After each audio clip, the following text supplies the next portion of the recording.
Est-ce que vous savez le point commun que partagent Warren Buffett, Elon Musk ou encore Richard Branson, à part leurs milliards? Je vais vous dévoiler 9 habitudes qu'ils ont développées et qu'ils ont adoptées pour construire leur fortune. Let's go!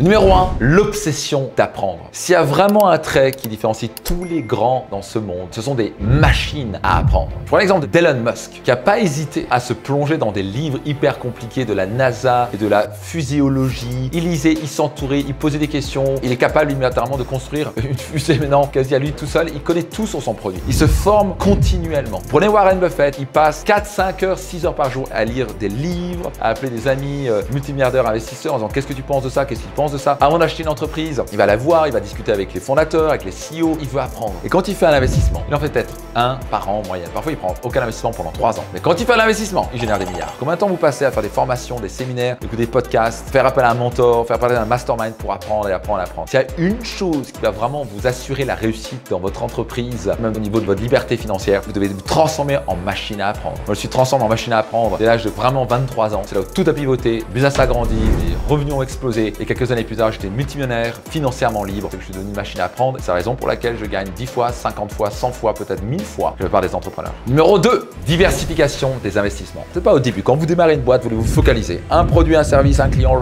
et vous exposez une boîte à 1, 2, 3 millions, etc. Et par la suite, pour vraiment sécuriser votre avenir financier et même votre entreprise, vous voulez commencer à créer des piliers de richesse. Ça permet de diversifier vos investissements ou même vous diversifier vos activités business. Créer un nouveau produit pour un nouvel avatar. Étendre votre offre de produits qui permet de sécuriser votre fortune et vos investissements. Numéro 3, création de partenariats stratégiques. Si vous prenez toutes les entreprises à succès, un jour ou l'autre, ils ont créé des partenaires stratégiques. Le grand succès d'Apple, c'était quoi? Est-ce qu'ils étaient les meilleurs à faire des publicités? Non, ils faisaient une publicité une fois par an. Mais ce qui était leur force, ils ont investi dans des partenaires stratégiques qui étaient les revendeurs de matériel informatique. Il n'y avait pas de magasins Apple et de magasins PC. Et donc les gens vendaient les deux. Et donc Apple, ils se sont dit, on va prendre du temps et l'énergie à former et à rendre fans les revendeurs d'ordinateurs. Et donc ce qui se passait, c'est quand les gens rentraient dans un magasin, ils avaient le choix en plein d'ordinateurs, ils n'étaient pas vraiment éduqués pour ça. Ah ben je vous conseille Apple. Parce qu'ils avaient passé du temps à leur expliquer toutes les fonctionnalités, tout pouvait faire et en quoi c'était différent et en quoi c'était mieux et blablabla. Prenez un moment pour vous dire, ok, qui sont les partenaires stratégiques que j'ai? Qui a mes clients mais qui ne vend pas ce que je vends? Quand vous captez ça et vous commencez à faire une liste des partenaires potentiels, bon, il y a tous ces gens avec qui je peux faire des partenariats. C'est pour ça que vous pouvez vraiment ouvrir les yeux pour vous dire que je peux faire x5, x10 dans mes chiffres d'affaires très rapidement. Numéro 4, savoir prioriser. S'il y a une qualité que j'ai développée ces derniers temps qui m'ont vraiment permis de travailler moins et gagner beaucoup plus d'argent et créer plus d'impact, c'est que j'ai appris à prioriser. En tant qu'entrepreneur, on peut faire 50 trucs différents. On peut avoir initiative 1, 2, 3 jusqu'à 50. Le secret, c'est pas toutes ces initiatives. Si vous allez péter un plomb. La clé, c'est prioriser. C'est-à-dire quelle est l'action qu'on va prendre qui va générer le maximum de résultats dans les prochains mois. Croire que toutes les actions qu'on met sont égales en termes d'impact, c'est faux. Refaire son site internet va pas forcément vous rapporter plus d'argent. Par contre, peut-être driver du trafic sur votre site internet peut vous rapporter plus d'argent. Quelle est la chose ou les choses, quand vous les mettez dans l'ordre, doivent être priorisées en disant ça, c'est ce qui va créer le plus d'impact. Ensuite, ça, c'est le deuxième qui va créer le plus d'impact. Ensuite, ça, c'est le troisième. Quand vous priorisez, vous allez faire moins de choses, vous allez vous concentrer, vous allez faire extrêmement bien. Au lieu d'en faire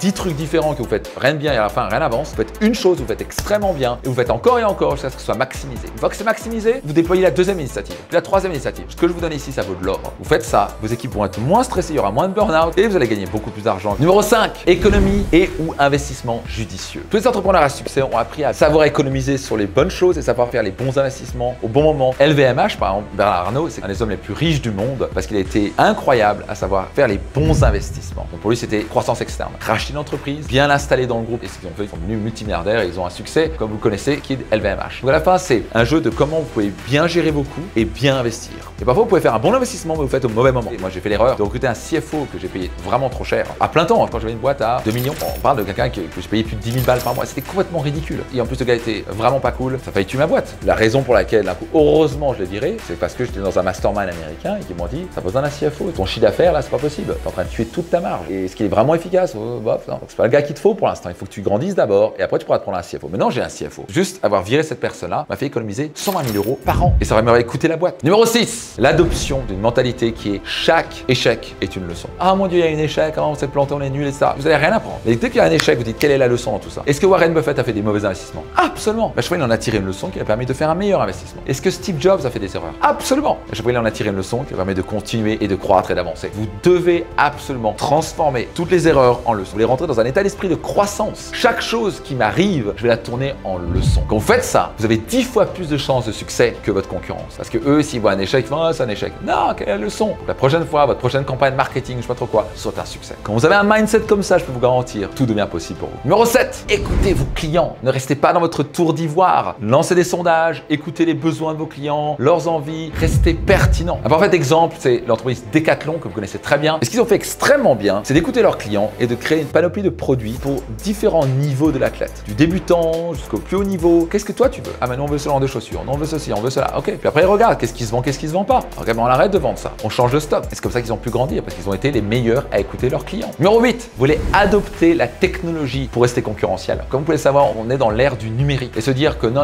on va pas se mettre à la technologie et numérique, c'est littéralement une recette pour être obsolète. Pour ça, il y a beaucoup de gens, c'est l'intelligence artificielle, etc. Waouh. Mais à la fin, si vous connaissez pas les bonnes bases du business, vous pouvez avoir toute l'intelligence artificielle que vous voulez. Mais à la fin, c'est pas ça qui va vous rendre un millionnaire. Ça n'existe pas. Mais ça n'empêche pas que vous devez accueillir les changements technologiques. Pour vous donner un exemple concret d'adoption technologique, c'est Netflix. Netflix était vraiment leader aux États-Unis de tout ce qui est location DVD. Et le fondateur avait déjà anticipé le streaming. Il y a plein de gens qui se disent faut se mettre au streaming maintenant. Et il a dit non, le marché n'est pas encore prêt. Donc c'était pas seulement il savait qu'il fallait s'y mettre, mais il a attendu le bon moment. Et à un moment quand le marché était ready to go, il a dit ok, c'est le moment. Et donc la clé c'est adopter la technologie et aussi faire ce pivot au bon moment. Numéro 9, gestion éthique et responsabilité sociale. L'entreprise a vraiment un but social, c'est un but de contribuer dans la vie des gens. Quelqu'un, ils lancent des boîtes, ils veulent juste gagner de l'argent, ils sont là à foutre des clients. C'est pas vraiment la réussite. Même s'ils réussissent financièrement, ils sont pauvres à l'intérieur. Donc quitte à entreprendre, pourquoi on ferait pas un monde meilleur? Donc non seulement ça vous donne du sens pour vous, ça donne du sens pour vos salariés ou vos collaborateurs, mais surtout c'est un moyen extraordinaire pour créer la confiance chez vos clients. Parce que les clients préfèrent acheter une entreprise qui a le sens éthique et des responsabilités sociales en disant ils sont pas juste là pour l'argent. Les gens quand ils entendent que waouh, ils redonnent une partie dans l'humanitaire ou qu'ils ont vraiment une cause sociale, ils vont beaucoup plus facilement acheter et donc bizarrement ça crée quoi? La confiance et donc ça crée un business plus profitable. Donc, par exemple, Nike qui était connu à un moment, oui, ils font travailler des gens au Vietnam, machin, etc. Au début ça leur a fait mal. J'ai lu le livre de Phil Knight, fondateur de Nike. Alors ce qui a été dit aux médias a été exagéré, etc. C'était traité comme oui, fait appel à des esclaves, etc. Ce qui était totalement faux. Ils avaient un salaire quasi 2 fois supérieur du pays en même. Mais n'empêche qu'ils ont dit ok, on va prendre cette critique-là et on va devenir extraordinaire à ça. Et donc ils ont utilisé cette critique-là qui était discutable à en créer une force énorme pour dire nous on va être méga éthique chez Nike. Quitte à entreprendre, ayez du sens, soyez éthique, soyez responsable.